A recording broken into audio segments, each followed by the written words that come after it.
Baik, ya, Bismillahirrahmanirrahim. Assalamualaikum warahmatullahi wabarakatuh. Ya, Ibu Bapak sekalian, siang ini kita eh, bertemu untuk topik yang ke-14 ya. Topik ke-14 ini di pertemuan yang ke-14 kita akan membahas mengenai apa itu wabah dan KLB dan outbreak nanti di dalamnya ya, dan apa perbedaan dan bagaimana action yang harus dilakukan sebagai seorang public health expertise atau magister kesehatan masyarakat. Baik, jadi outline yang akan kita bahas siang hari ini adalah di akhir pertemuan nanti kita akan memahami arti wabah dan KLB serta perbedaan di antara keduanya. Kemudian mengenai regulasi wabah dan KLB, kemudian bagaimana merespon keduanya dan bagaimana investigasi yang perlu dilakukan jika terjadi wabah KLB atau outbreak ya. Nanti kita bahas di belakang. Baik, untuk wabah itu jika kita lihat di Kamus Besar Bahasa Indonesia, maka wabah adalah penyakit menular yang terjangkit dengan cepat, menyerang sejumlah besar orang di daerah luas. Nah, itu menurut KBBI. Bagaimana menurut Dirjen P2PLP? Waktu itu masih namanya Dirjen P2MPLP ya, gitu pada tahun 1981. Wabah adalah peningkatan kejadian kesakitan atau kematian yang telah meluas secara cepat, baik jumlah kasusnya maupun daerah terjangkitnya. Jadi, kalau kita lihat di sini, bisa secara jumlah kasusnya maupun secara luas daerah yang terjangkit. Nah, kemudian menurut Undang-Undang Republik Indonesia nomor 4 tahun 1984, wabah adalah kejadian berjangkitnya suatu penyakit menular di dalam masyarakat yang jumlah penderitanya meningkat secara nyata melebihi daripada keadaan yang lazim. Nah, keadaan yang lazim ini nanti kalau dalam bahasa epidemiologi, keadaan yang lazim itu adalah merupakan angka insiden gitu ya. Angka insidennya pada nilai-nilai yang sewajarnya. Artinya apa? Nanti kita akan membahas di situ adalah penyakit-penyakit atau kasus yang berupa atau statusnya adalah endemi.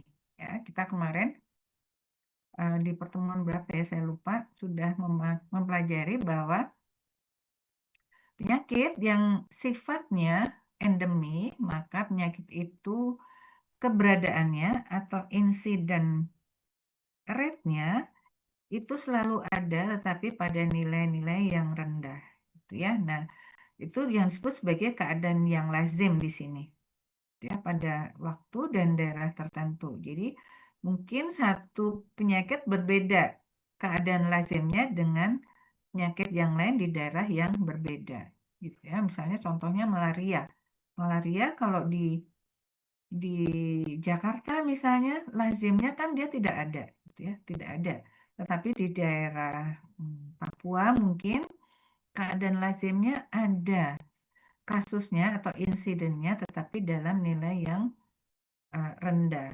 Nah, kalau tiba-tiba meningkat secara nyata melebihi kondisi yang lazim, itu mengindikasikan adanya wabah ya, menurut deskripsi Undang-Undang nomor 4 tahun 1984.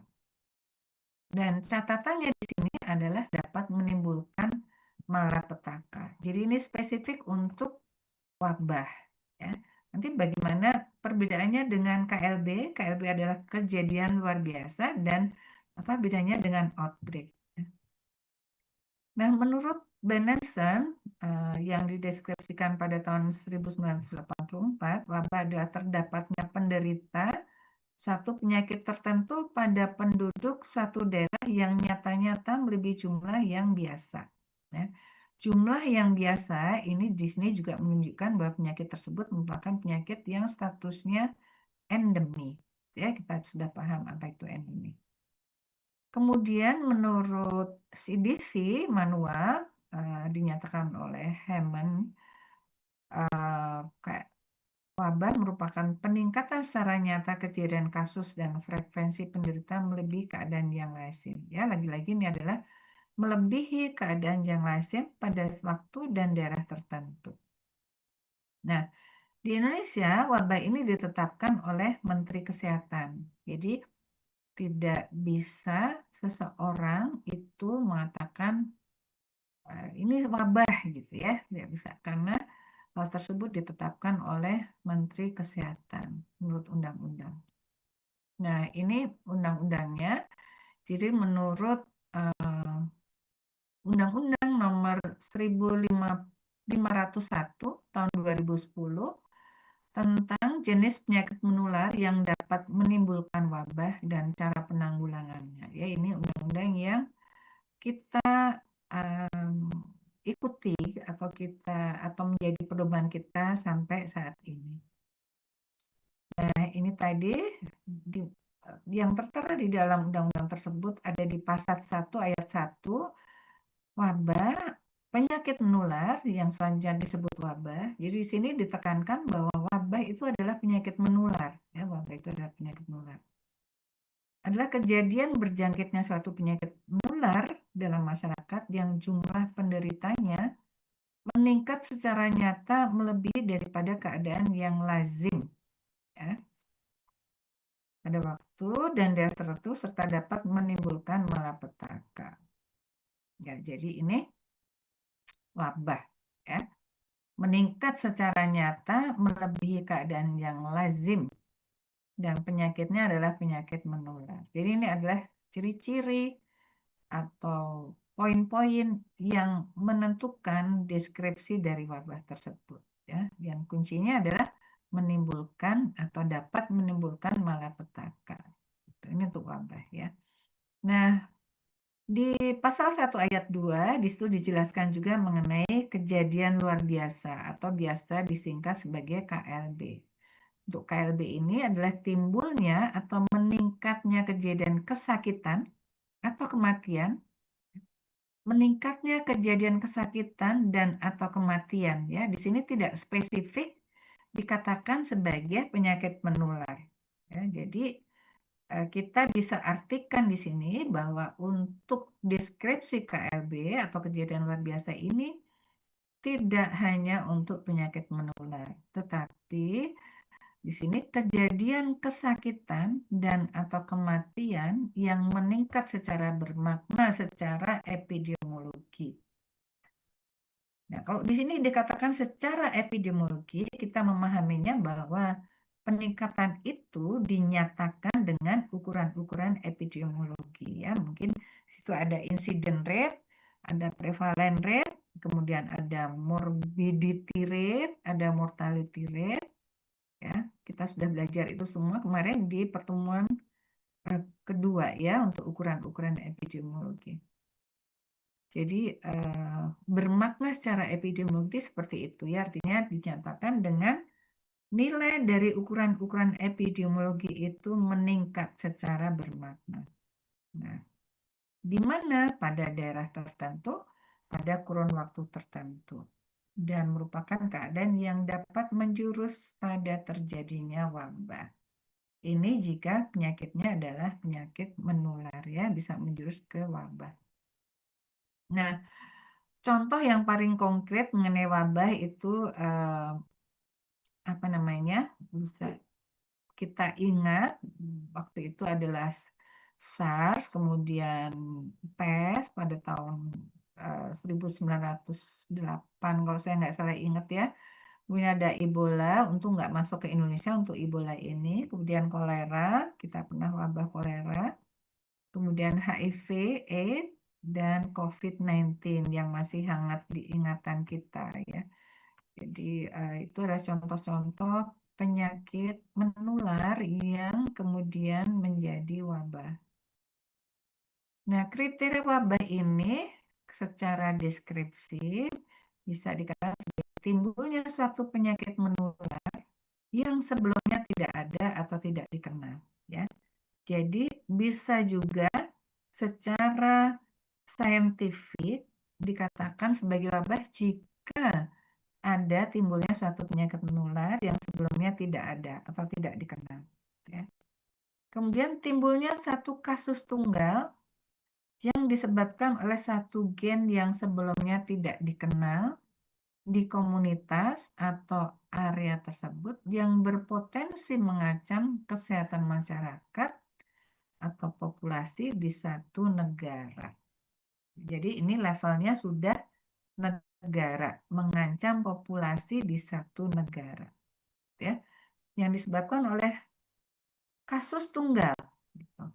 Jadi kasusnya tunggal nih, belum meningkat secara bermakna gitu ya, seperti yang dideskripsikan di slide-slide sebelumnya tadi. Jadi ini juga bisa dikategorikan sebagai wabah, ya, meskipun kasusnya tunggal, tetapi jika agen penyebabnya itu tidak dikenal sebelumnya di komunitas tersebut, ya.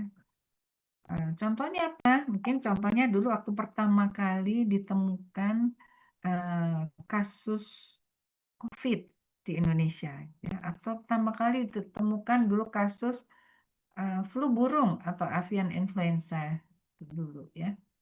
Itu kasusnya tunggal awalnya, ya. Kemudian menjadi iya. Ada yang mau ditanyakan atau diklarifikasi atau bocor? Nggak apa-apa, silahkan ya. Silahkan di-mute lagi. Baik, yang ketiga kriteria wabah itu apa? Terjadinya peningkatan jumlah kasus penyakit menular melebihi normal. Melebihi normal itu normalnya di sini itu dalam kondisi endemi, ya, di satu daerah dalam waktu tertentu. Jadi wabah ini karena disebut sebagai negara maka cakupannya adalah negara, maka disebut sebagai epidemi, ya. Melebihi jumlah normal di sini adalah menunjukkan bahwa penyakit menular tersebut statusnya adalah endemi, ya. Nah, kriteria wabah kalau menurut CDC yang pernah disampaikan bisa pada kejadian keracunan makanan, ya, yang ini dicontohkan oleh CDC. Ditemukan 2 atau lebih penderita penyakit serupa yang biasanya berupa gejala gangguan pencernaan gastrointestinal sesudah memakan makanan yang sama, ya. Makan makanan yang sama itu mencerminkan bahwa itu terjadi di satu daerah, ya. Kemudian hasil penyelidikan epidemiologi menunjukkan makanan sebagai sumber penularan. Nah, yang poin kedua ini berarti sudah dilakukan investigasi, ya, merupakan hasil dari investigasi. Yang ketiga, perkecualian diadakan untuk keracunan akibat toksin Clostridium botulinum atau akibat bahan-bahan kimia didapatkan seorang penderita sudah dianggap satu KLB, ya. Jadi khusus untuk racun atau toksin Clostridium botulinum atau akibat bahan-bahan kimia, jika kasusnya ada, meskipun cuma satu, maka dianggap itu suatu KLB, gitu ya. Jadi ini adalah wabah, ya. Jadi mungkin Ibu Bapak sekalian di sini ingat kasus gagal ginjal akut pada anak kemarin, ya, tahun 2022, ya, yang Iya Bu, sirup itu ya Bu, yang penurun panas itu ya. iya, yang minum obat sirup gitu ya pada anak-anak itu. Ternyata kan kemudian diketahui bahwa bahwa eh, bahwa kasus itu disebabkan oleh toksin atau bahan pengencer obat sirup tersebut yang apa namanya menjadi penyebab kejadian gagal ginjal akut tersebut. Gitu. Dikatakan sebagai menjadi penyebab karena memang sudah dibuktikan oleh investigasi ya. Kriteria wabah yang diberikan oleh CDC, US CDC maksudnya dalam hal ini, yang dapat juga kita aplikasikan di negara kita. Ya. Kemudian ini ada kriteria yang lain yang bisa kita pakai juga sebagai panduan bahwa wabah adalah terjadinya suatu penyakit menular. Ya, sekali lagi di sini ditekankan adalah penyakit menular yang sebelumnya tidak ada atau tidak dikenal. Kemudian timbulnya satu kasus tunggal yang disebabkan oleh satu agen yang sebelumnya tidak dikenal. Jadi di sini satu agen ya, satu agen yang sebelumnya tidak dikenal. Agen ini tentunya karena wabah itu adalah penyakit menular, agen tersebut adalah agen mikrobiologi ya. Jadi bisa berupa bakteri, bisa berupa virus, bisa berupa jamur, helmin, dan jamur. Jamur tadi sudah saya sampaikan ya. Yang sebelumnya tidak dikenal di komunitas tersebut, yang berpotensi mengancam kesehatan masyarakat di satu negara. Jadi, sekali lagi di sini ditekankan bahwa wabah itu levelnya adalah negara. Kemudian yang poin ketiga adalah terjadinya peningkatan jumlah kasus penyakit menular melebihi jumlah normal di satu daerah dalam waktu tertentu. Jadi cakupannya setara dengan epidemi. Kita tahu bahwa epidemi itu levelnya adalah negara. Jadi sekali lagi di sini ditekankan penyakit menular yang melebihi jumlah normal. Ya, di sini kita pahami jumlah normal tersebut menunjukkan bahwa penyakit menular yang dimaksud adalah berstatus endemi. Nah, ini kenapa double ya? Baik. Jadi kita mungkin bisa ingat kembali apa itu endemi dan apa itu epidemi. Kita bisa pakai kurva ini sebagai patokan di mana x-akses ini adalah waktu, di mana waktu itu bisa berupa hari atau minggu atau bulan atau bahkan tahun tergantung penyakitnya gitu ya. Kemudian yang y-akses ini adalah insidensi per 100.000 orang per tahun gitu ya. Ini incident rate ya. Jadi pada penyakit yang sifatnya endemi, maka insiden rate-nya itu dari waktu ke waktu itu sama ya. Ini disebut sebagai kondisi normal atau kondisi lazim, bukan normal, lazim ya untuk penyakit tersebut. Insiden rate-nya itu lazim nilainya ya. Segitu aja gitu lazimnya. Nah, kemudian jika pada satu kurun waktu tertentu di satu daerah tertentu, jika kemudian insiden rate-nya meningkat pesat gitu, maka inilah yang disebut sebagai kondisi epidemik. Ya. Jika itu adalah penyakit menular, maka itu dideskripsikan sebagai wabah ya dan mengancam kesehatan masyarakat setempat. Ya. Kita sekali lagi pahami bahwa endemi itu levelnya adalah negara. Nah, bagaimana dengan kejadian luar biasa atau KLB ya? Kejadian luar biasa atau KLB adalah salah satu kategori dari status wabah ya, dalam peraturan yang berlaku di Indonesia. Nah, ini diatur oleh Menteri Kesehatan nomor 949 Strepmenkes SK tahun 2004. Ya, sehingga Di situ dideskripsikan bahwa KLB adalah peningkatan kejadian kesakitan atau kematian yang bermakna secara epidemiologis pada satu daerah dalam kurun waktu tertentu.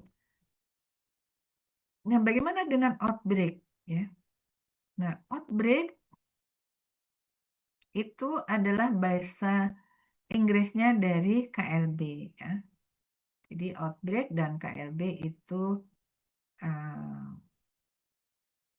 sama ya, seru.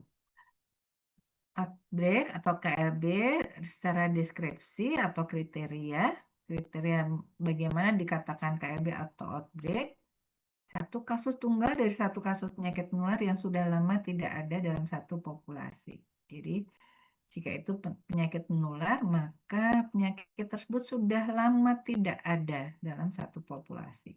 Jadi misalnya kemarin sempat ya polio ya. Polio itu kita negara secara pemerintah sudah mendeskripsikan, mendeklar waktu itu bahwa polio itu sudah eradicated di Indonesia. Tapi tiba-tiba ada satu kasusnya gitu di Indonesia. Maka itu bisa dikatakan sebagai KLB atau outbreak. Karena harusnya sudah tidak ada, sudah eradicated, tapi tiba-tiba ada. Meskipun kasusnya hanya satu ya. Itu yang poin pertama. Poin kedua, kemudian peningkatan kejadian kematian terus-menerus selama 3 kurun waktu berturut-turut. Ya.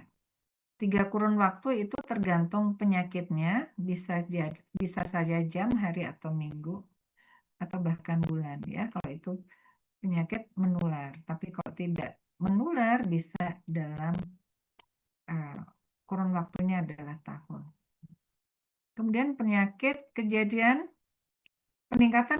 penyakit atau kematian 2 kali lipat ya. Kalau yang poin kedua itu kejadiannya terus menerus 3 kurun waktu. Yang poin ketiga itu peningkatannya 2 kali lipat dari periode sebelumnya ya. Bisa dibedakan ya ini ya. Kemudian yang poin keempat, jumlah penderita baru dalam 1 bulan menunjukkan kenaikan 2 kali lipat atau lebih bila dibandingkan dengan angka rata-rata per bulan dalam tahun sebelumnya. Saya kira bisa dipahami ya. Baik, silahkan seperti biasanya jika ada yang ingin diklarifikasi atau ditanyakan, silahkan ya sebelum saya berganti slide selanjutnya. Baik, nah ini masih kriteria lagi secara epidemiologi ya. Jadi peningkatan kejadian kesakitan atau morbidity. Kita tahu morbidity adalah kejadian kesakitan yang terus-menerus selama 3 kurun waktu tertentu. Atau jumlah penderita baru, insidensinya dalam periode waktu 1 bulan menunjukkan kenaikan 2 kali lipat. Ya.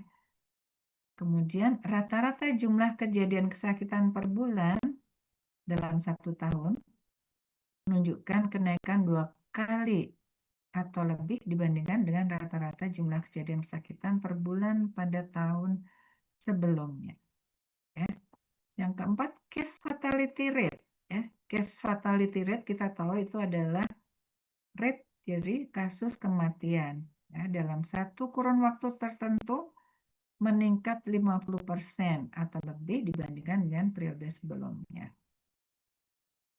Kemudian peningkatan proportional rate dalam 1 periode menunjukkan 2 kali lipat dibanding dengan periode sebelumnya. Ya, jadi 5 kriteria KLB atau outbreak dari sisi epidemiologi bisa kita pahami dalam 5 poin berikut. Nah, kalau kita bandingkan secara set by set untuk wabah, KLB dan outbreak ini bahwa wabah itu ditentukan oleh pemerintah ya. Wabah, kejadian luar biasa dan outbreak sering digunakan bergantian, tetapi secara teknis ada beberapa perbedaan ya, di mana ini istilahnya wabah dan KLB itu adalah bahasa Indonesianya ya. sedangkan outbreak itu bahasa Inggrisnya. Kemudian cakupannya untuk wabah itu bisa sedang sampai terjadinya epidemi, sedangkan KRB dan outbreak itu lokal, ya. Lokal itu bisa provinsi, bisa kabupaten atau kecamatan, gitu. Kemudian penyakitnya apa? Untuk wabah itu penyakit menular, penyakit menular. Sedangkan kalau KLB atau outbreak nih sebetulnya ya, itu bisa menular maupun tidak menular. Kemudian otoritasnya bisa ini kalau khusus wabah itu adalah resmi pemerintah ya. Dan KLB. KLB pemerintahnya itu bisa tergantung lokasi ya. Jadi kalau eh, KLB levelnya provinsi, jadi ditentukan oleh gubernur ya. Kalau KLB-nya tingkat kecamatan, maka dia ada ditentukan oleh level kecamatan tersebut ya, authority personnya. Kalau wabah itu udah pasti Kementerian Kesehatan. Sedangkan kalau outbreak itu otorisnya adalah secara teknis ilmiah digunakannya. Eh, jadi KLB itu istilah resmi yang dipakai pemerintah untuk menyatakan situasi darurat kesehatan, baik penyakit menular maupun tidak menular. Ya. Nah, secara tingkatan eh, antara epidemi, KLB atau outbreak dan cluster, maka kalau epidemi itu cakupannya lebih luas, menyangkut satu negara. Kalau KLB atau outbreak itu adalah cakupannya lebih rendah, tetapi bisa berpotensi sebagai epidemi. Nah, kalau cluster itu merupakan agregasi kasus atau sejumlah kasus yang terkait secara epidemiologi. Terkait secara epidemiologi itu apa? Terkait dalam rangkaian penularan agen penyakitnya dan terkait dalam pajanan faktor risiko penyakitnya.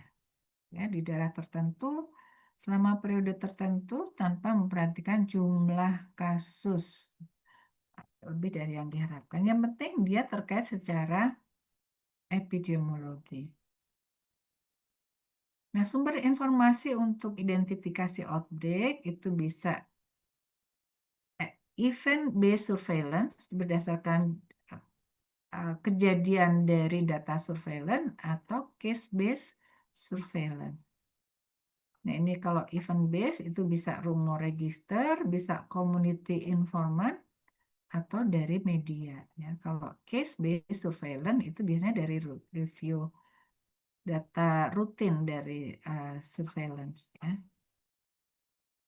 Nah, ini tadi ya, sumber informasinya bisa dari monitoring system, bisa dari healthcare staff, bisa dari data laboratorium atau dari media atau dari yang lain. Tanda-tanda awal terjadinya outbreak apa yang merupakan early warning-nya adalah bisa terjadi clustering of case. Ya, terjadi kasus-kasus cluster atau kematian atau peningkatan jumlah kasus atau kematian atau single case dari epidemic potensial, acute febrile illness dari unknown etiologi.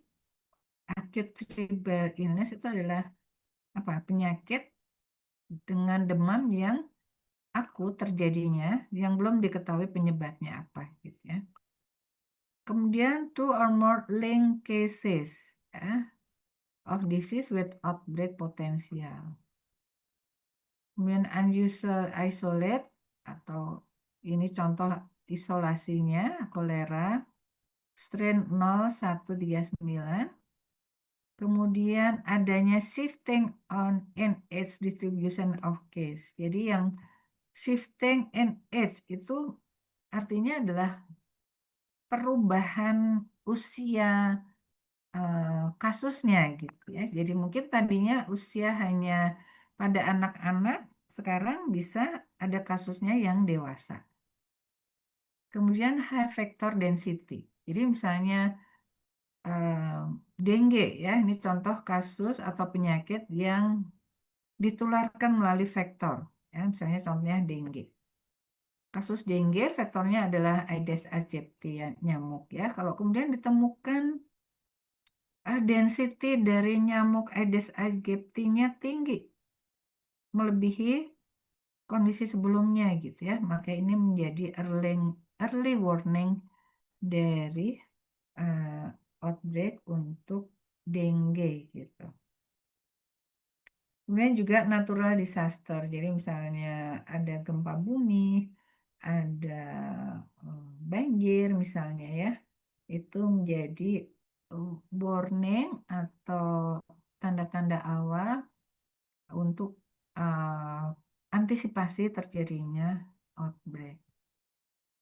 Nah, jika terjadi ya, baik eh, outbreak atau KLB ini, maka ada dua hal yang perlu dilakukan, yaitu respon dan investigasi.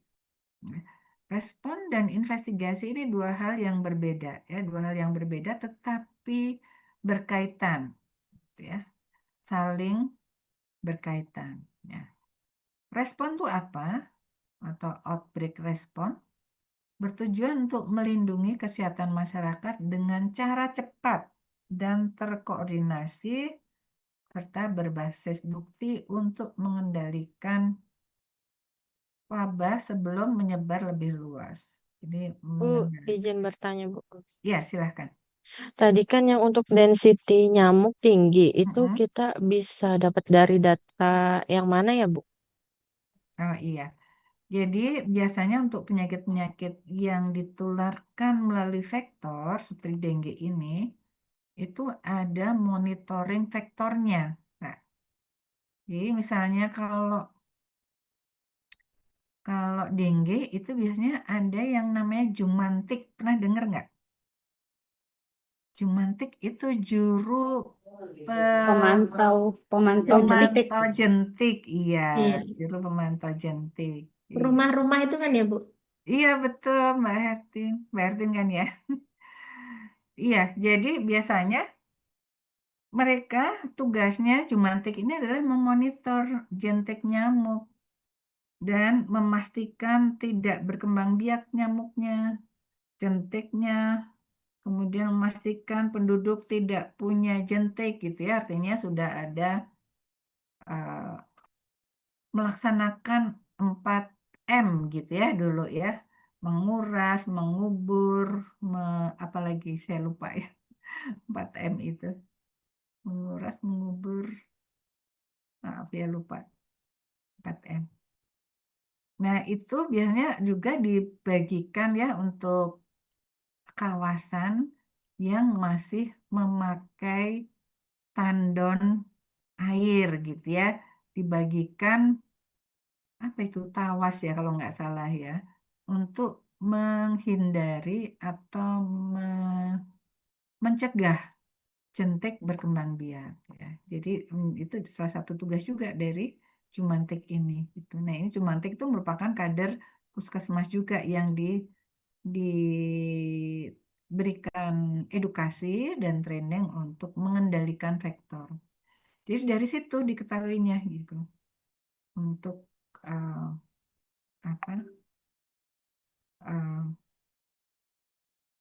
penambahan jumlah vektor tadi. Confirm ya? Baik, Bu. Terima kasih. Ya, sama-sama. Baik, jadi selain respon itu juga investigasi ya. Investigasi itu untuk kepastian adanya kejadian luar biasa, gambaran KLB berdasarkan variabel orang, tempat, dan waktu, identifikasi penyebab, menetapkan sumber dan cara atau pola penularan penyakitnya, kemudian mengidentifikasi faktor risiko, merumuskan saran dan tindakan menghentikan kejadian luar biasanya gitu ya. Jadi ini eh, tujuan kenapa harus dilakukan investigasi. Nah, bagaimana korelasi atau hubungan dari respon dan eh, investigasi tadi ya? Em, untuk respon yang mengoptimize case management ya, maka tindakan investigasinya adalah determine of etiologic agent yang menjadi penyebab. Ya. Jadi agar terjadi optimasi manajemen kasusnya, maka harus diketahui, dideskripsikan etiologi agentnya apa, penyebabnya apa, agen penyakitnya apa, gitu ya, supaya dapat di eh, dimanajemenkan secara lebih baik, selebih optimal eh, kasus-kasusnya, gitu ya. Kemudian respon break the change of transmission. Jadi respon untuk memutus tali penularannya atau rangkaian penularannya. Maka dari tindakan investigasinya adalah determine the possible source-nya. Jadi untuk memutus transmisi atau penularannya, maka harus diketahui sumber penularannya apa gitu. Nah, ini melalui investigasi. Ya. Juga melalui determine mechanism for transmission. Cara penularannya atau mekanisme penularannya apa, supaya bisa diputus tali atau rangkaian transmisinya. Nah, kemudian prevent future outbreak. Jadi inilah hal-hal yang mengidentifikasi bagaimana kolaborasi atau keterkaitan antara respon dan investigasi. Nah, pada respon outbreak, apa saja step-stepnya? Yaitu yang pertama, ada 5 step. Yang pertama adalah verifying the outbreak, sending the rapid response team, kemudian monitoring the situation, yang keempat declaring the outbreak over. Jadi kalau sudah mengirimkan tim untuk merespon, kemudian memonitor situasinya.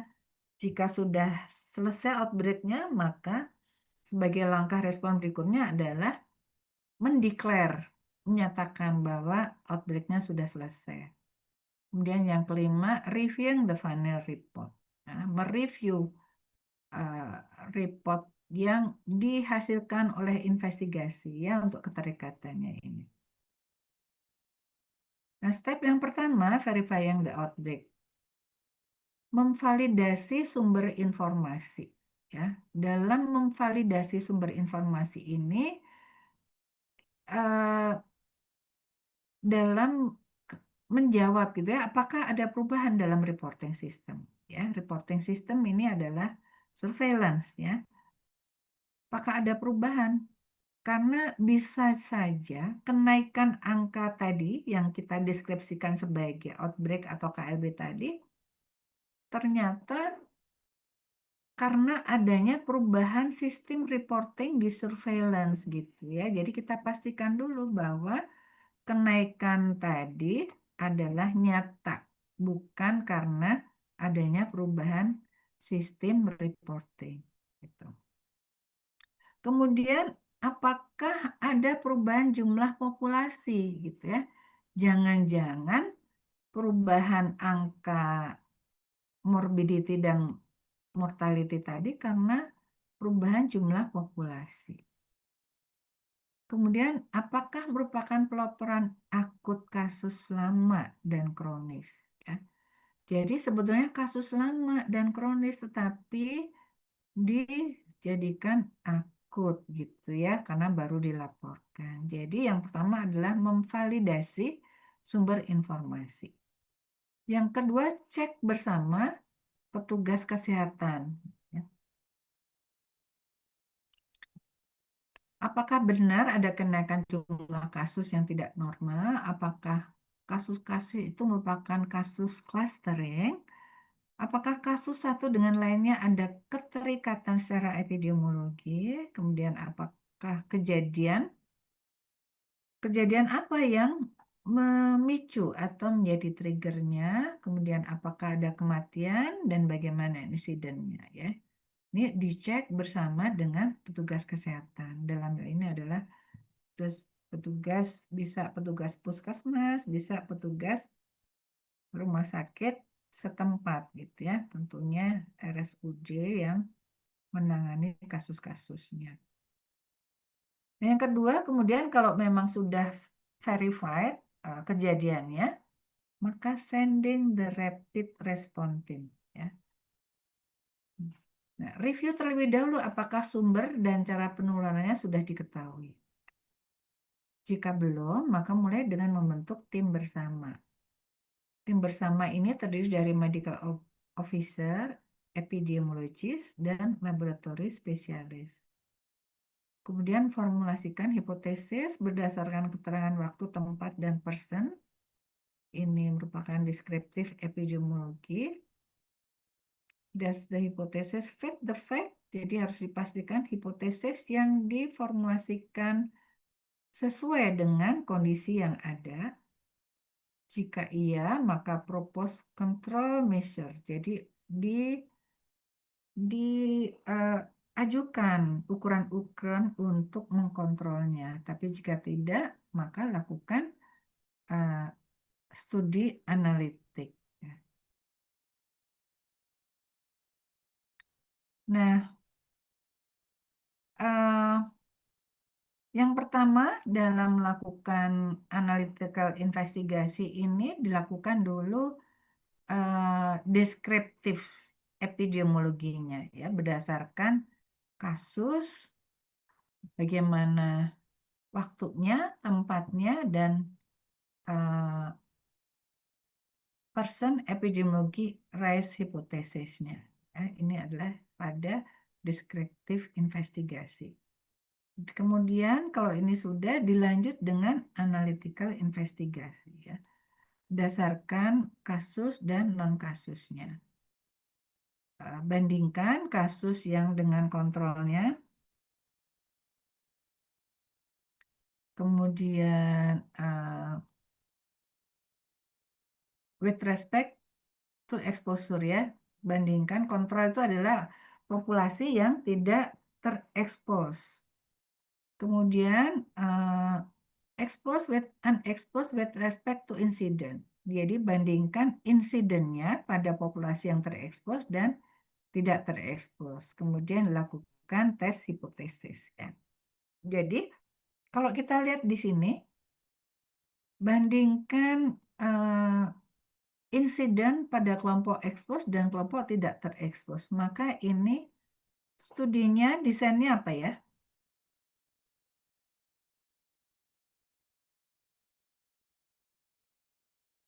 Masih ingat desain studi?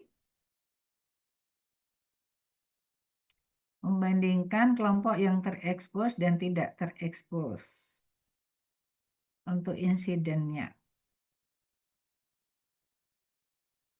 Berarti ini desainnya apa? Ada yang ingat?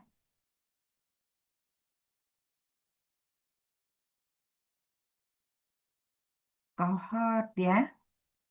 Jadi kalau membandingkan populasi yang terekspos dan tidak terekspos, ini desainnya adalah desain cohort pada proses analytical investigasi ini. Gitu ya. Kalau kasus dengan kontrol, desainnya apa? Case control, Bu. Case control, ya. Iya, jadi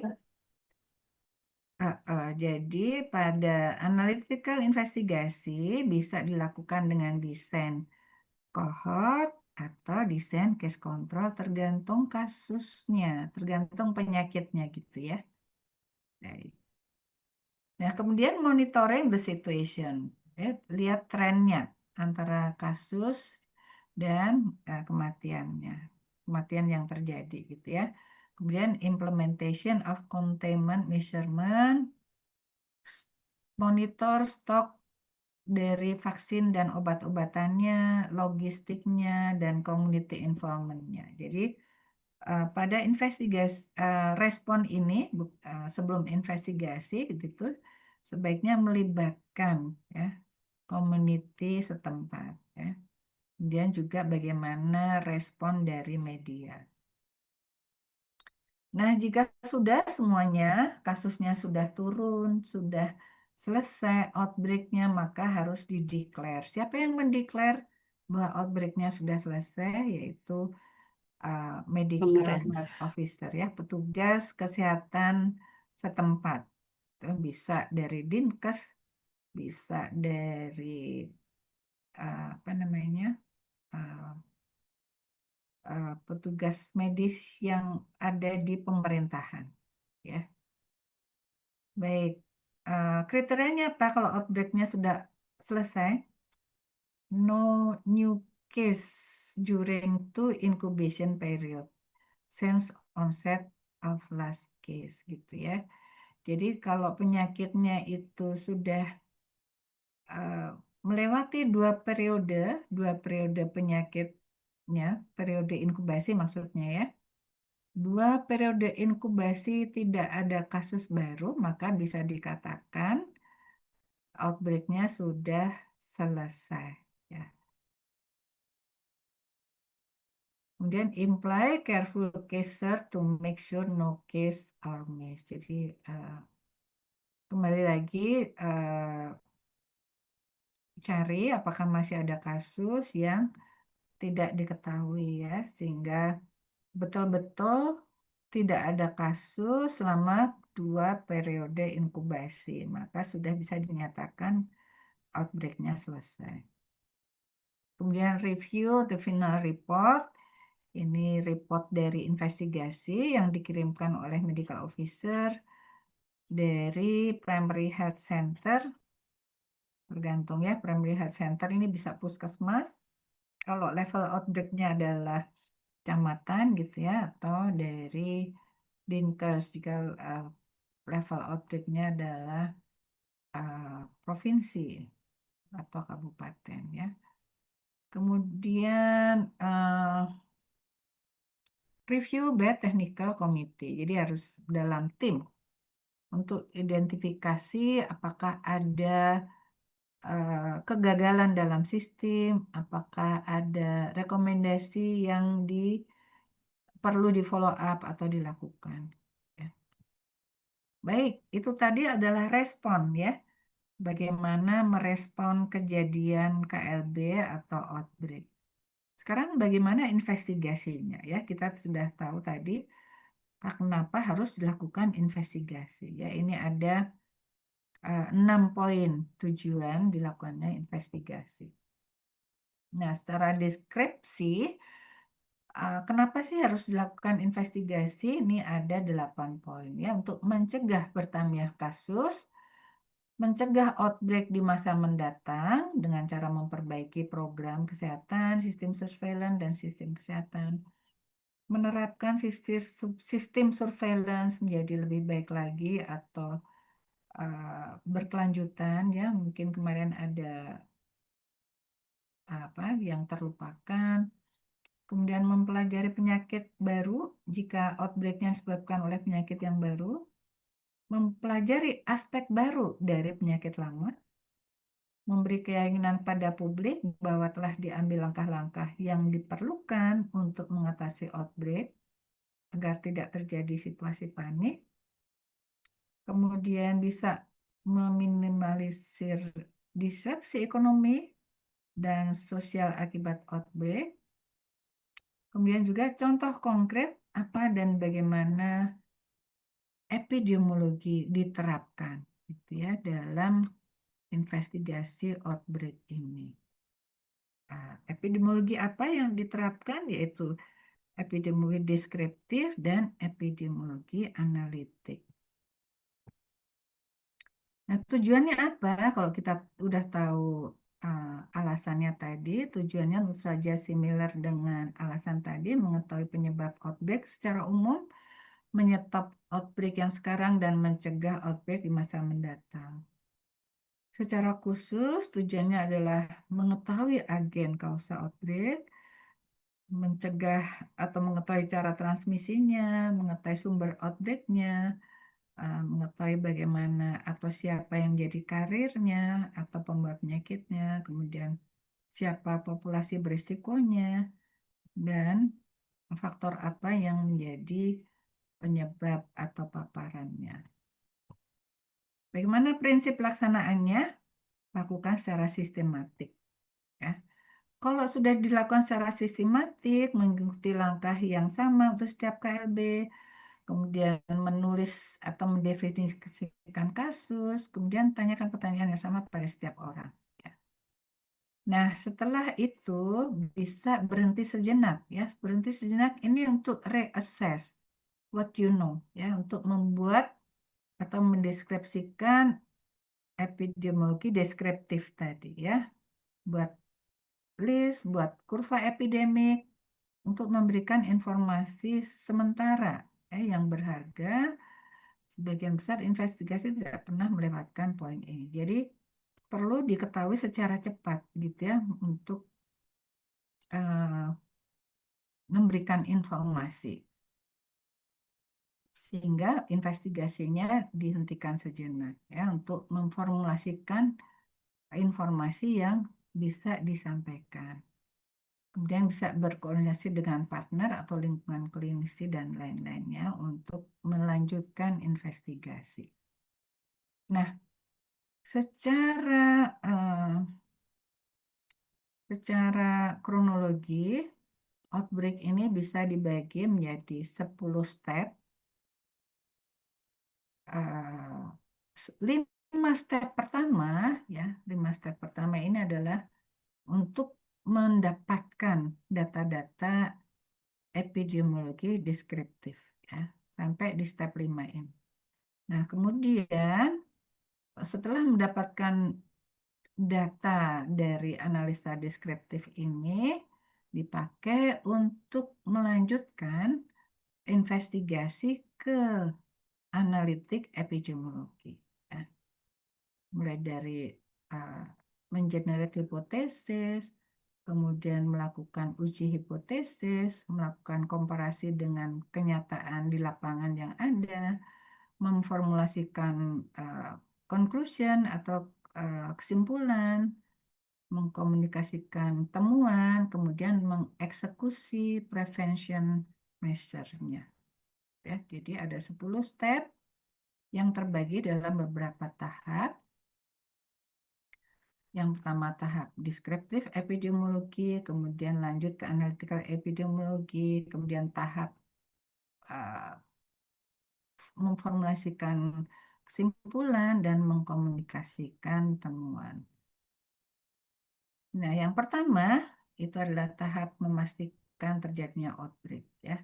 Sama dengan tadi pada action response, tahap awalnya juga memastikan terjadinya outbreak. Baik, jadi yang pertama adalah memastikan adanya KLB atau outbreak. Ada 2 poin, yaitu informasi tentang potensi outbreak dapat berasal dari laporan pasien atau kasus indeks yang berupa kasus indeks ya, kemudian bisa dari keluarga pasien, bisa dari kader kesehatan atau warga atau masyarakat. Kemudian sumber data kasus untuk menentukan terjadinya outbreak itu bisa jadi dari catatan surveillance dinas kesehatan, laporan morbiditas atau mortalitas dari rumah sakit atau fasienkes yang lain, dari berita media elektronik, laporan praktek dokter, bidan perawat, laporan morbiditas upaya kesehatan di sekolah gitu ya. Misalnya kejadiannya adalah outbreak racunan misalnya gitu ya. Itu bisa dari UKS sekolah. Nah, kemudian analisanya apa untuk menentukan apakah jumlah kasus yang ada sudah secara bermakna melampaui jumlah yang biasa, ya. Jadi dianalisa kejadiannya apakah memenuhi kriteria dari outbreak tadi ya. Kita sudah pelajari tadi kriterianya apa aja gitu. Jadi kemudian dianalisa apakah kejadiannya memenuhi kriteria untuk terjadinya outbreak, ya. Kemudian, bila kasus yang dilaporkan melebihi jumlah yang diharapkan, kebetulan ini tidak selalu menunjukkan adanya wabah, gitu ya, karena peningkatan yang demikian disebut pseudoepidemik. Nah, jadi misalnya adanya perubahan cara pencatatan tadi ya, atau pelaporan penderita. Kemudian adanya diagnosis baru mungkin, kemudian bertambahnya kesadaran penduduk untuk berobat, gitu ya. Jadi misalnya sebetulnya kasusnya tuh tidak ada penambahan, tetapi karena penduduknya eh, bertambah kesadarannya untuk berobat, maka jadi catatan kasusnya menjadi lebih tinggi, gitu ya. Kemudian bisa jadi adanya penyakit lain dengan gejala yang serupa. Nah, untuk mencegah ini harusnya deskripsi kasusnya itu diperketat atau lebih dipertegas, ya. Kemudian yang kedua memastikan diagnosis, ya. Tujuannya adalah memastikan diagnosis adalah untuk memastikan bahwa masalah tersebut telah didiagnosis dengan properly, gitu ya, atau dengan patut, dengan sebagaimana semestinya. Untuk menyingkirkan kemungkinan kesalahan laboratorium yang menyebabkan peningkatan kasus yang dilaporkan. Dan poin kedua, semua temuan klinis harus disimpulkan dalam distribusi frekuensi. Jadi distribusi gejala penyakitnya menggambarkan spektrum penyakit untuk menentukan diagnosis dan pengembangan definisi kasusnya. Kemudian jika diperlukan, maka bisa dilakukan kunjungan terhadap beberapa penderita, gitu ya, untuk memastikan kasusnya. Step yang ketiga adalah mendefinisikan kasus. Definisi kasus ini meliputi kriteria klinis dan terutama dalam penyelidikan apa dibatasi oleh waktu. Jadi kriteria klinis yang pada waktu, tempat, dan orang tertentu gitu ya, sesuai dengan apa yang outbreak, apa yang terjadi gitu. Kemudian bila penyakitnya belum terdiagnosis, buat diagnosis kerja dengan gejala-gejala yang ada pada kasus. Ya, misalnya apa yang banyak diderita, gejala klinis apa. Kemudian apa dinilai secara objektif. Jadi bukan subjektif. Jadi ada ukuran-ukurannya gitu. Jadi misalnya kasus menderita demam gitu. Yang mana yang dikatakan demam? Sampai batas suhu berapa gitu. Jadi misalnya eh, disebut kasus jika suhunya di atas 37 derajat gitu misalnya. Gitu ya. Jadi ada kriteria atau ukuran tertentu yang dipakai untuk mendefinisikan. Jadi eh, sehingga bisa menggambarkan proses penyakitnya secara spesifik atau patognomosis ini. Nah, baik. Seringkali dalam mendefinisikan kasus ini terjadi kesalahan gitu ya. Kesalahan itu artinya tidak sharp, tidak clear, atau tidak ketat gitu ya. Bisa terlalu longgar. Terlalu longgar nih artinya eh, menjadikan sensitivitasnya tinggi tapi spesifitasnya rendah. Nah, pada kasus yang seperti ini, maka ini akan dapat menimbulkan positif palsu yang tinggi gitu. Jadi nanti jumlah kasusnya jadi tinggi gitu. Tapi sebetulnya itu adalah positif palsu gitu. Jadi memang definisi kasus itu harus firm, harus jelas, harus uh, clear gitu ya bahasanya gitu. Supaya tidak terjadi uh, positif palsu atau negatif palsu gitu ya. Jadi kalau terlalu longgar akan menjadikan sensitivitas sensitivitas sensitivitasnya tinggi tetapi spesifitasnya rendah. Jadi ini akan bisa menjadikan positif palsu. Jadi banyak yang seharusnya tidak menjadi kasus tapi jadi kasus gitu.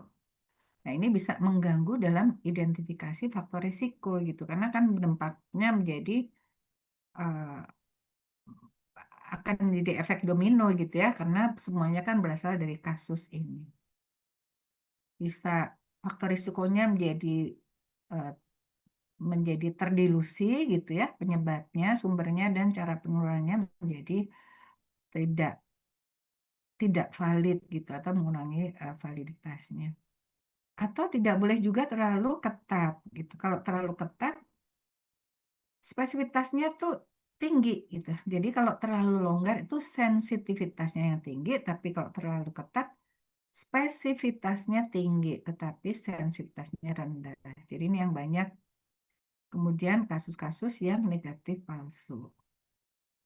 Banyak kasus yang seharusnya uh, merupakan kasus gitu, tapi dikatakan sebagai bukan kasus jadinya, sehingga tidak mendapatkan penanganan, baik itu pengobatan maupun uh, rehabilitasi mungkin karena adanya negatif palsu tadi. Dikatakan negatif, padahal sebetulnya dia kasus gitu ya, yang disebut sebagai negatif palsu itu seperti itu. Nah, ini berisiko untuk menularkan kembali karena yang tadinya kasus tapi deskripsinya bukan kasus, jadi dia tidak ditangani, jadi dia bisa menularkan kembali. Maka hal ini bisa memperpanjang terjadinya KLB. Nah, dari itu kemudian bisa didefinisikan level kasusnya gitu ya. Jadi yang kasus pasti, kasus mungkin, atau kasus meragukan, atau possible case. Atau kasus mungkin tuh probable case, kasus pasti itu confirm case, jadi udah pasti gitu ya kasusnya. Ini harus disertakan hasil pemeriksaan lab yang spesifik. Kalau positif berarti kasusnya pasti gitu. Kasus mungkin harus memenuhi semua kriteria klinis gitu. Jadi kan tadi kriteria klinisnya dideskripsikan. Jadi kalau kriteria klinis kan bisa segera diketahui gitu ya dengan pemeriksaan fisik oleh medical officer-nya gitu. Tetapi uh, kalaupun semuanya cocok, oh dia menderita semua gejala klinis yang ditetapkan gitu. Tetapi kan belum ada hasil labnya mungkin begitu ya, sehingga dia dikategorikan sebagai kasus mungkin atau probable case. Kasus meragukan seperti apa? Biasanya hanya memenuhi sebagian gejala klinis saja. Jadi misalnya ditetapkan untuk sebuah kasus itu gejala klinisnya ada 1, 2, 3, 4 misalnya gitu ya.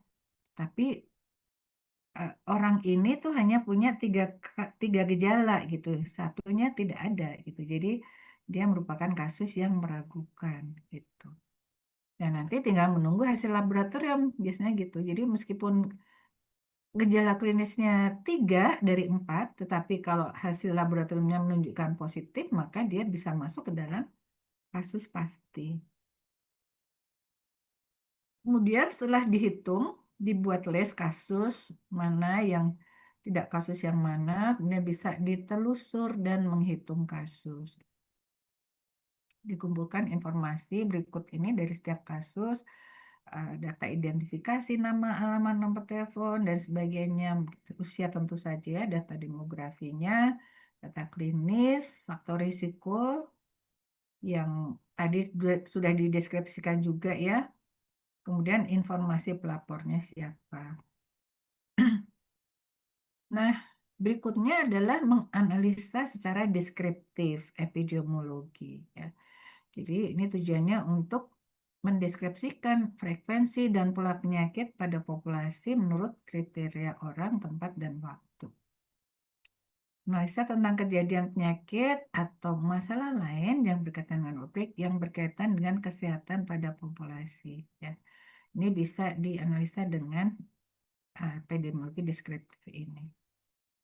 Analisa deskriptif epidemiologi ini pada umumnya berkaitan dengan ciri-ciri seperti umur, jenis kelamin, pekerjaan, status sosial, ekonomi, dan lokasi geografiknya. Nah, dengan ini kemudian bisa dideskripsikan kecenderungan atau tren kasusnya sepanjang waktu gitu ya. Kemudian juga luasnya daerah outbreak dan populasi yang terkena outbreak. Nah, kemudian dari data-data epidemiologi deskriptif ini kemudian bisa diduga gitu ya, dipetakan, kemudian mengarah kemana nih kausanya, sumber outbreaknya, dan seterusnya. Nah, dari itu juga harus ditentukan cara penularannya bagaimana. Jadi ada 4 cara penularan yang bisa pakai sebagai istilah dalam investigasi outbreak ini, yaitu point source epidemic. Ini berupa pemaparan bersumber tunggal yang waktunya singkat, ya. Kemudian continuous common source epidemic. Jadi untuk yang continuous common source epidemic ini periode pemaparannya panjang. Jadi kurva berpuncak tunggal dan datar. Kemudian intermittent common source epidemic ini pemaparannya lama dan jumlah orang yang terpapar tidak beraturan besarnya. Ini kalau dibuat kurva, kemudian bentuk kurvanya bergerigi, tidak beraturan. Kemudian yang keempat bisa berupa penularannya propagated epidemic, penularan dari orang ke orang, berpuncak banyak, berjarak satu masa inkubasi. Jadi nanti ini istilah-istilah ini yang bisa dipakai untuk menentukan cara penularan penyakit dalam outbreak tersebut. Nah, setelah mendapatkan data deskriptif epidemiologi, maka kita mulai step berikutnya dalam investigasi outbreak ini adalah membangun hipotesis untuk memulai investigasi secara epidemiologi analitik atau analitikal ya. Pertama dibangun hipotesis berdasarkan data-data epidemiologi deskriptif tadi, meliputi sumber agen penyakitnya, cara penularannya bagaimana, kemudian paparan yang melibatkan sakit itu seperti apa gitu ya. Jadi ini untuk memastikan apa namanya benar nggak sumber penyakitnya, cara penularannya yang mana, pemaparannya apa gitu dan seterusnya. Kemudian hipotesis yang dikembangkan bisa dengan cara mempertimbangkan apa yang diketahui tentang penyakit itu atau dengan wawancara dengan beberapa penderita ya untuk mengetahui res, reservoir utama agennya apa, bagaimana cara penularannya gitu. Nanti bisa di-draw atau bisa digambarkan atau bisa dipetakan ya. Bahan apa yang biasanya menjadi alat penularan? Bisa jadi penularannya melalui makanan, atau melalui air yang sama-sama diminum, atau melalui kontak langsung, dan seterusnya ya. Kemudian juga apa saja faktor yang meningkatkan risiko penularan. Baik wawancara, mungkin dengan mengumpulkan beberapa penderita, mencari kesamaan pemaparan, bisa dilakukan kunjungan ke rumah juga jika memang diperlukan, kemudian wawancara dengan petugas kesehatan setempat.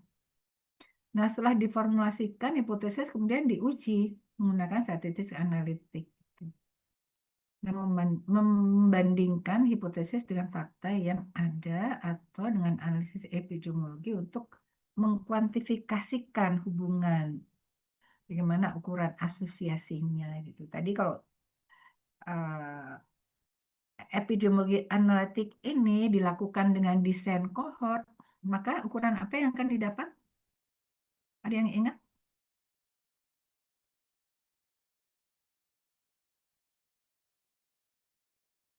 Halo? Iya, Bu. Kalau dengan kohort desainnya, ukurannya apa yang kita dapat?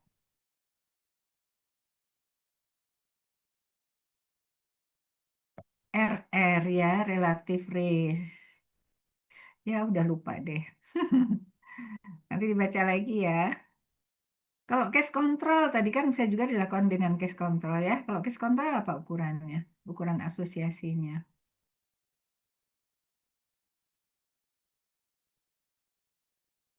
Odds ratio ya, odds ratio. Iya. Ya, jadi itu nanti ya dari hasil uji hipotesis ini bisa didapatkan ukuran asosiasinya. Baik, setelah diuji hipotesisnya, diperoleh ukuran-ukuran epidemiologi apa yang diperoleh, kemudian hasilnya gitu ya, di compare dengan apa yang ada di lapangan, benar atau tidak gitu ya. kejadiannya seperti ini. Misalnya diperoleh nilai RR-nya sama dengan 3 misalnya gitu ya. RR-nya sama 3. Benar atau tidak ya orang-orang yang eh, orang-orang kasus ini atau kelompok kasus ini terpapar oleh ini 3 kali lipat daripada yang bukan kasus misalnya gitu ya. Nah, kalau misalnya terjadi pelencengan atau ketidaksesuaian, maka harus diperbaiki hipotesisnya ya dengan mengadakan penelitian tambahan.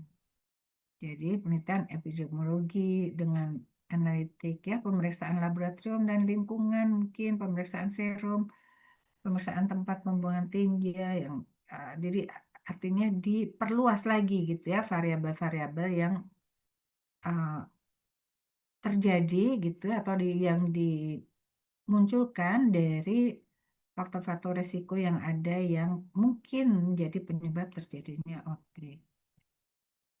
Nah, jika data sudah dikumpulkan, jadi kemudian dibuatlah atau dikonstruksilah kesimpulannya, gitu ya, untuk dimasukkan di dalam laporan.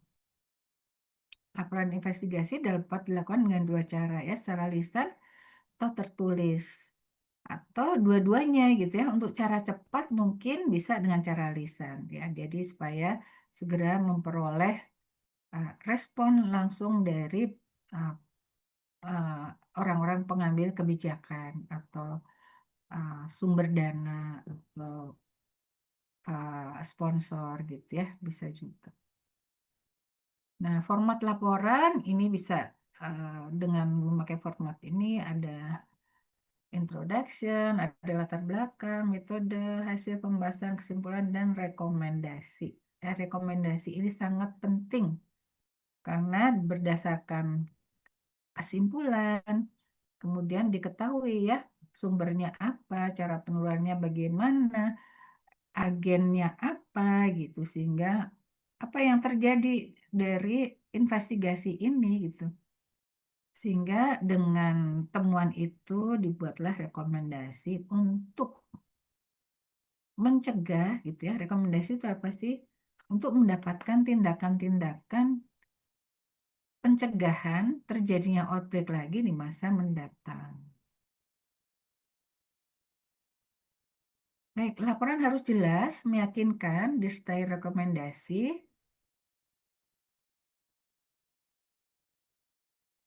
yang tepat dan beralasan. Sampaikan hal yang sudah dikerjakan secara ilmiah, kesimpulan dan saran harus dapat dipertahankan secara ilmiah, gitu ya. Jadi membuat kesimpulan dan saran itu tidak asal gitu, sehingga harus bisa dipertahankan secara ilmiah ya. Kalau ditanya ini beneran nih kesimpulannya begini, ini beneran nih ini, jadi bisa dijawab, dipertahankan dengan uh, hasil penyelidikan tadi ya, hasil investigasi tadi.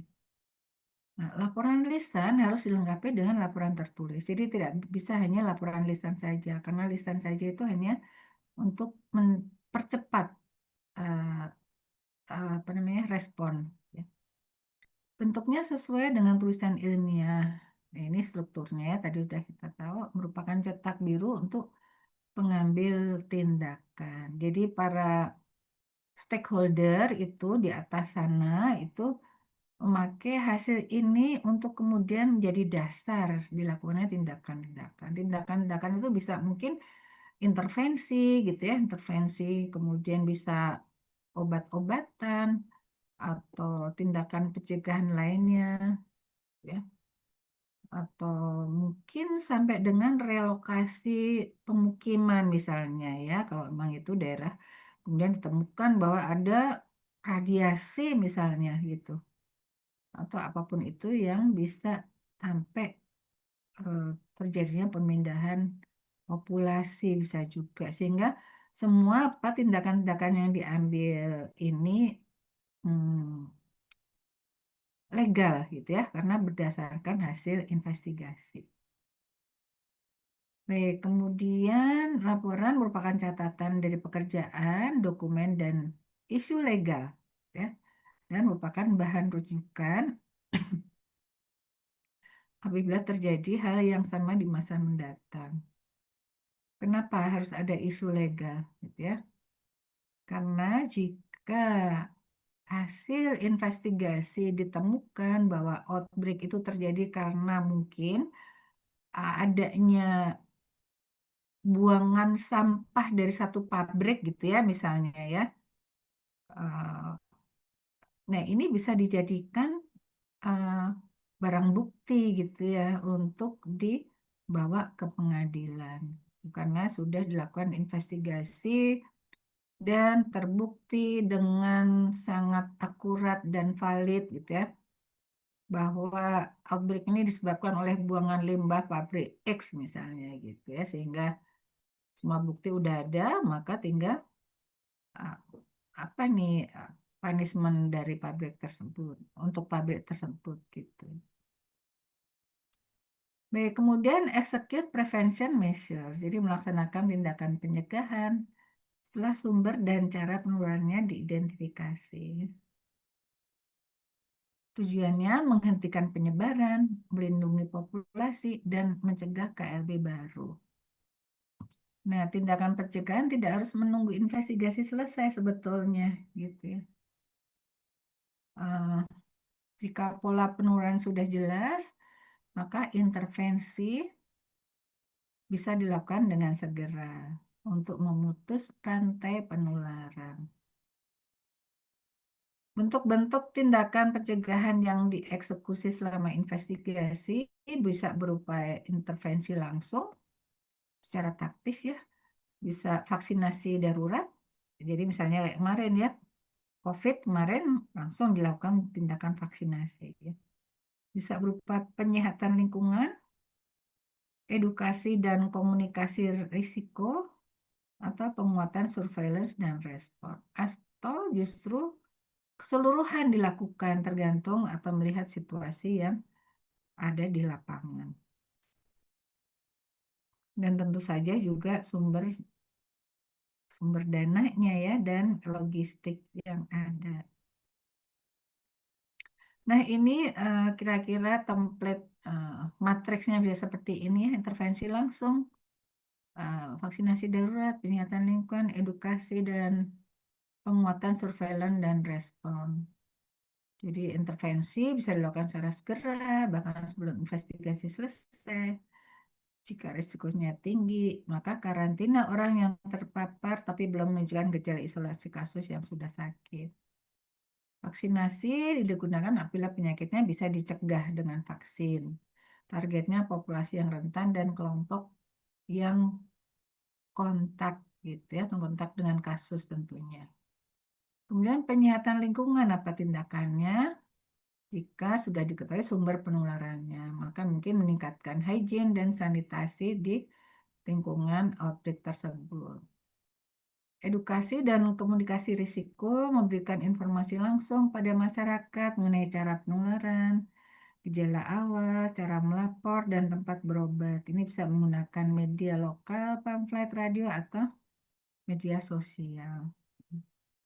Nah, untuk penguatan surveillance dan respon bisa mengaktifkan sistem early warning dan pelaporan cepat, screening tambahan untuk kontak erat dan wilayah sekitarnya, dan menyiapkan fasilitas rujukan jika terjadi kasus yang meningkat.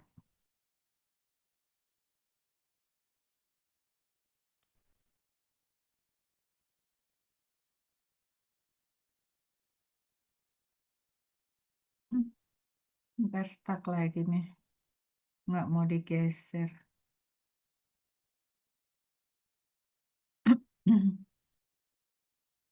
Saya coba ulang share screen-nya.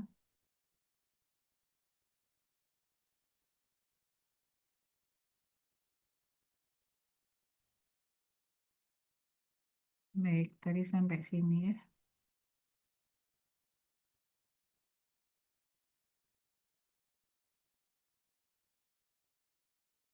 Iya. Nah, prinsip intervensinya, intervensi yang dilakukan ada 3, bisa mengeliminasi sumber patogen, bisa memblokade proses transmisi, bisa mengeliminasi kerentakan. Ya. Jadi pada aspek mengeliminasi kerentakan penjamu atau host susceptibility bisa mencakup vaksinasi, diberikan pengobatan untuk profilaksis atau preventif, kemudian isolasi orang-orang atau komunitas yang tidak terpapar supaya tidak tertular, penjagaan jarak sosial, misalnya meliburkan anak sekolah, membatasi kumpulan massa, kemudian untuk mengeliminasi sumber patogen bisa mencakup eliminasi atau inaktivasi patogen ya, misalnya dulu yang flu burung itu kemudian semua apa tuh eh, ayam gitu ya dibunuh, ditimbun gitu ya, di apa sih ya, dipendem ya, kemudian nggak boleh ada burung, nggak boleh ada ini gitu ya, itu merupakan salah satu cara untuk mengeliminasi sumber patogen. Kemudian pengendalian dan pengurangan sumber infeksi, SARS reduction, pengurangan kontak antara penjamu rentan dan orang atau binatang yang terinfeksi, misalnya di karantina, kontak, isolasi kasus, dan sebagainya. Ya, isolasi kasus tuh kita kemarin mengalami ya untuk yang terkena COVID, di semuanya di mana tuh namanya yang di Senayan itu, kompleks atlet ya. Ya, semuanya dibawa ke sana. Sampai penuh pada waktu varian Delta ya. Itu sangat mencengangkan ya pada waktu itu ya. Akhir 2021. Sangat mencekam. Bahkan tetangga saya dan kena, saya nggak berani keluar rumah sampai segitunya. Baik, kemudian perubahan perilaku penjamu dan atau sumber mengenai hygiene persorangan, memasak daging dengan benar dan sebagainya. Kemudian pengobatan kasus ya, ini eh, padahal pada poin eliminasi sumber patogen. Nah, untuk blokade proses transmisi itu mencakup penggunaan peralatan perlindungan perseorangan, ini APD ya, masker, kacamata, jas, ini apa, overcoat gitu ya, sarung tangan, respirator juga perlu, kemudian desinfeksi sinar ultraviolet, pertukaran udara misalnya, menggunakan filter efektif untuk menyaring partikulat yang ada di udara, mungkin juga pengendalian vektor, penyemprotan insektisid nyamuk Anopheles dan sebagainya ya. Jadi ini uh, action-action yang bisa dilakukan pada tahap blokade proses transmisi. Baik, itu slide terakhir saya. Saya dengar nanti ada kelanjutannya, kuliah lagi dan belum sholat asar. Jadi sebetulnya masih ada satu topik lagi yaitu clinical epidemiologi. Eh, Silakan nanti mencari waktu saya sampaikan kalau minggu depan itu saya bisa setelah hari Selasa ya Mbak Rahma.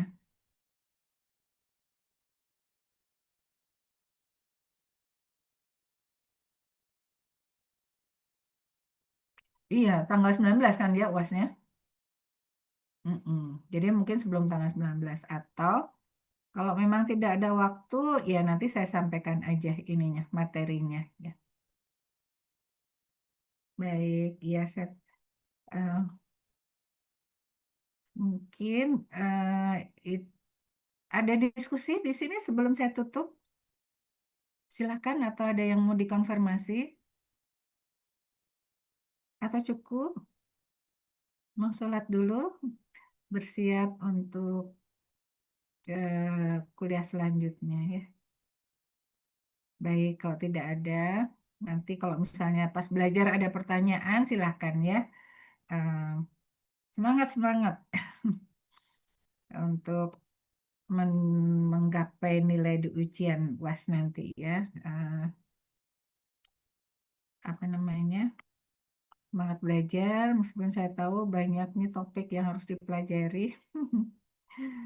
Mudah-mudahan bisa dijawab dengan baik ya semuanya dan dapat nilai bagus. Untuk epidemiologi intermediate ini bentuk soalnya mirip dengan UTS ya, silahkan.